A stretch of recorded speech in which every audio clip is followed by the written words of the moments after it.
दोस्तों, यदि आप एक वाटर पंप मोटर को टू डिफरेंट हाउस से कंट्रोल करना चाहते हैं, दैट मीन्स आप इस वाटर पंप मोटर को इस हाउस से भी स्टार्ट एंड स्टॉप कर सकते हैं। और यदि आप इसे सेकंड हाउस से स्टार्ट करना चाहे तो यहां से भी स्टार्ट कर सकते हैं एंड यहां से भी स्टॉप कर सकते हैं।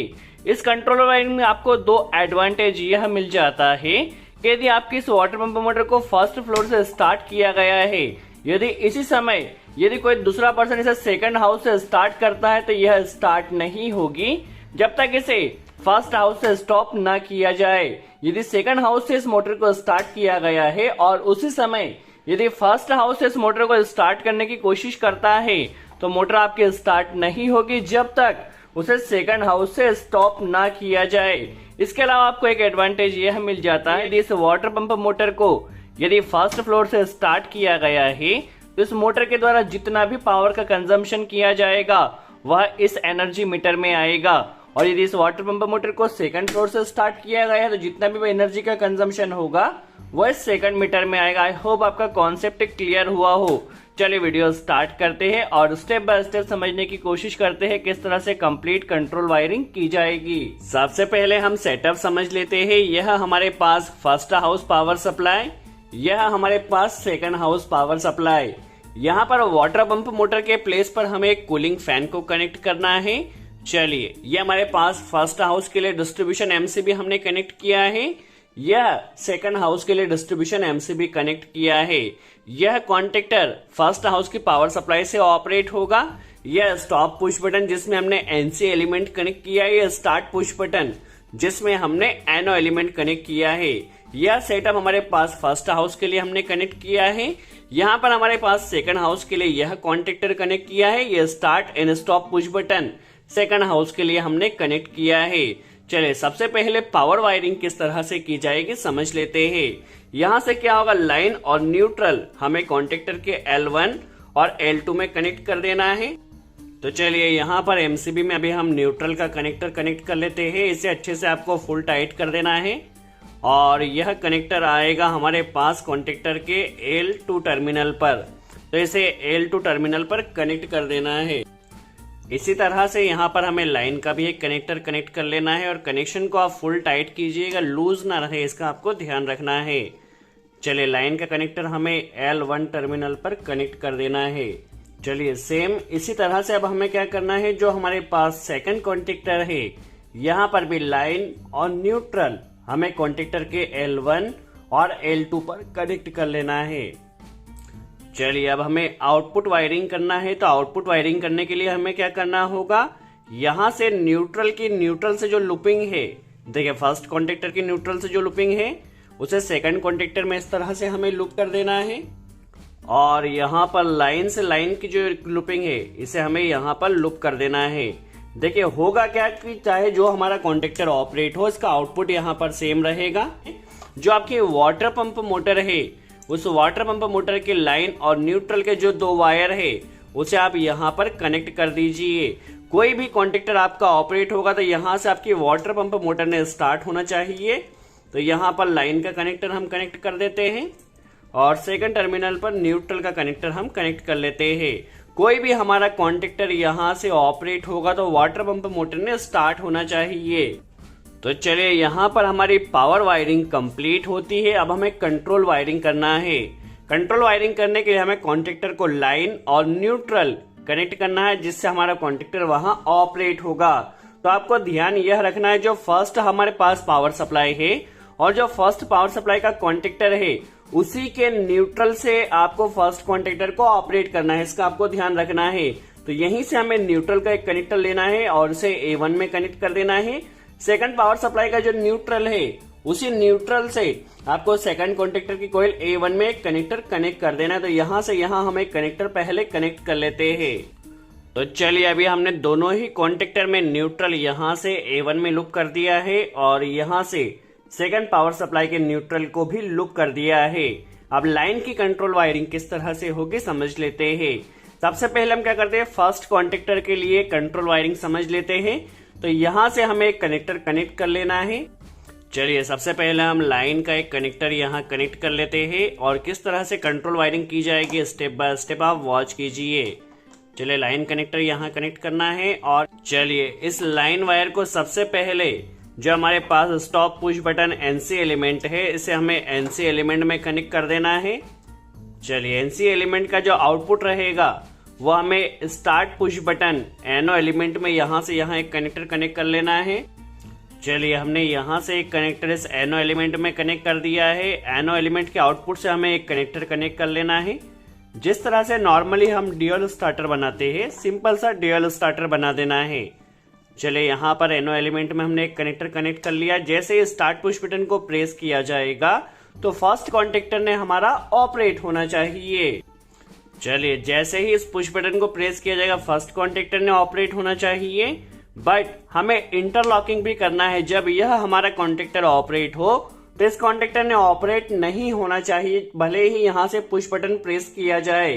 तो इसके लिए हमें इंटरलॉकिंग करना है। इंटरलॉकिंग करने के लिए हम क्या करेंगे, जो सेकंड कॉन्टेक्टर है इस सेकंड कॉन्टेक्टर का एनसी टर्मिनल हमें यूज करना होगा ताकि एट टाइम हमारा कोई भी एक ही कॉन्टेक्टर ऑपरेट रहे। चलिए इस स्टार्ट पुश बटन का आउटपुट सबसे पहले हमने सेकंड हाउस का जो कॉन्टेक्टर इसके एनसी में कनेक्ट किया है, इस एनसी का जो आउटपुट रहेगा यहाँ पर हमें एक कनेक्टर कनेक्ट कर लेना है। जिस तरह से हम नॉर्मल इंटरलॉकिंग करते हैं उसी तरह से इंटरलॉकिंग कर देना है। तो चलिए यहाँ पर एनसी में पहले हम इस कनेक्टर को कनेक्ट कर लेते हैं और इसे ले जाकर जो हमारा फर्स्ट हाउस का कॉन्टेक्टर है इसके कॉइल में हमें यहाँ पर कनेक्ट कर देना है। क्या होगा, जैसे इस पुश बटन को प्रेस किया जाएगा तो हमारा फर्स्ट कॉन्टेक्टर ऑपरेट होगा, बट सेकंड कॉन्टेक्टर से इंटरलॉकिंग किया हुआ है ताकि जब इस पुश बटन को प्रेस किया जाए तो हमारा ये कॉन्टेक्टर ऑपरेट और साथ में ही यदि इस पुश बटन को प्रेस किया जाता है तो ये कॉन्टेक्टर हमारा स्टार्ट नहीं होगा सेकंड हाउस का। चलिए सेकंड हाउस की कंट्रोल वायरिंग भी सेम रहेगी। यहाँ पर हम लाइन का पहले एक कनेक्टर कनेक्ट कर लेते हैं और इसे ले जाकर जो हमारे पास stop push button NC element है इसे इस एनसी एलिमेंट में कनेक्ट कर लेते हैं। इस एनसी एलिमेंट में कनेक्ट कर देना। जिस तरह से हमने पहले कॉन्टेक्टर के लिए कंट्रोल वायरिंग किया था उसी तरह से कंट्रोल वायरिंग करना है। एनसी का आउटपुट हमें इस एनो एलिमेंट में कनेक्टर कनेक्ट कर लेना है। चलिए अब जैसे ही स्टार्ट पुश बटन को प्रेस किया जाएगा तो हमारे सेकंड कॉन्टेक्टर ने ऑपरेट होना चाहिए। तो पहले हम एक कनेक्टर यहाँ कनेक्ट कर लेते हैं और इसके जरिए हमें सेकंड कॉन्टेक्टर को ऑपरेट करना है। तो पहले हम इसे फर्स्ट कॉन्टेक्टर से इंटरलॉक करेंगे। तो इसे हम क्या करते हैं, जो हमारे पास फर्स्ट कॉन्टेक्टर है इस फर्स्ट कॉन्टेक्टर के एनसी में कनेक्ट करते हैं ताकि हमारा जो सेकंड कॉन्टेक्टर है फर्स्ट कॉन्टेक्टर के साथ इंटरलॉक हो सके।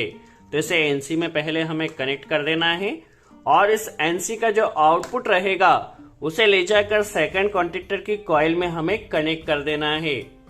चलिए एनसी के आउटपुट में पहले हम एक कनेक्टर कनेक्ट कर लेते हैं और इसे ले जाकर सेकंड कॉन्टेक्टर की कॉइल में कनेक्ट कर देना है। अभी हमारे क्या हुआ है, दोनों ही कॉन्टेक्टर इंटरलॉक हो चुके हैं, बट यह ऑपरेट सिर्फ उतने ही टाइम के लिए होंगे जितने टाइम के लिए हम यहाँ से पुश बटन प्रेस करते हैं।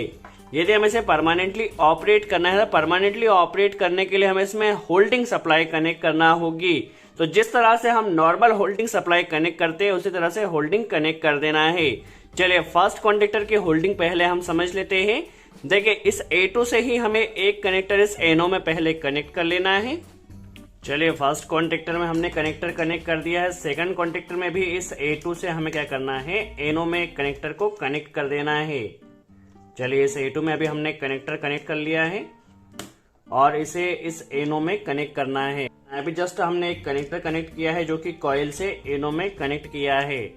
अभी हमें इसे परमानेंटली होल्ड करना है। तो होल्डिंग के लिए क्या करना होगा, जो हमारे पास पहला कॉन्टेक्टर है और जो पहले कॉन्टेक्टर के पुश बटन है तो इसकी जो होल्डिंग सप्लाई रहेगी आप या तो एनसी के आउटपुट से कनेक्ट कर सकते हैं या एनो के इनपुट से कनेक्ट कर सकते हैं।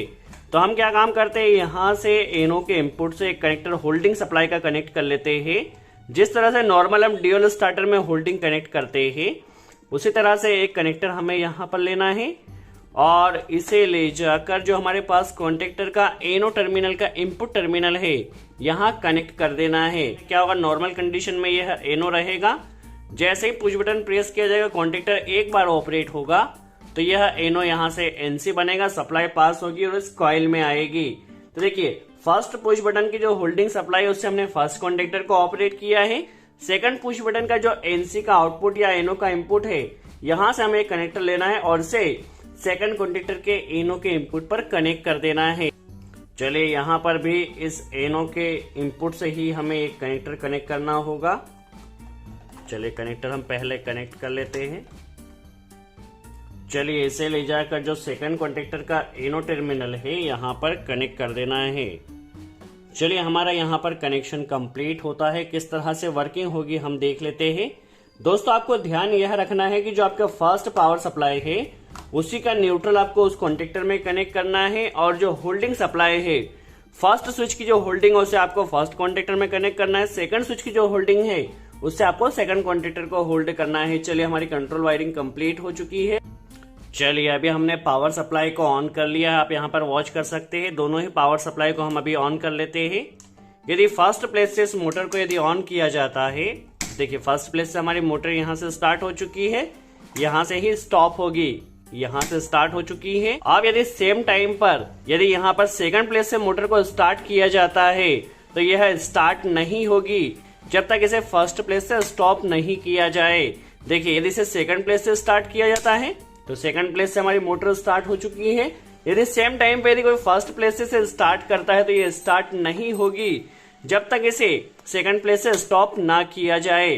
देखिए हमारी मोटर एक टाइम पर एक ही प्लेस से स्टार्ट एंड स्टॉप होगी, और मोटर का जो कंजम्पशन रहेगा यदि फर्स्ट प्लेस से चलाया जा रहा है तो फर्स्ट मीटर में आएगा, यदि सेकंड प्लेस से चलाया जा रहा है तो सेकंड मीटर में आएगा। आई होप आपका कॉन्सेप्ट क्लियर हुआ हो। यदि वीडियो अच्छा लगा हो तो लाइक का बटन जरूर प्रेस करें। सो आज के लिए इतना ही।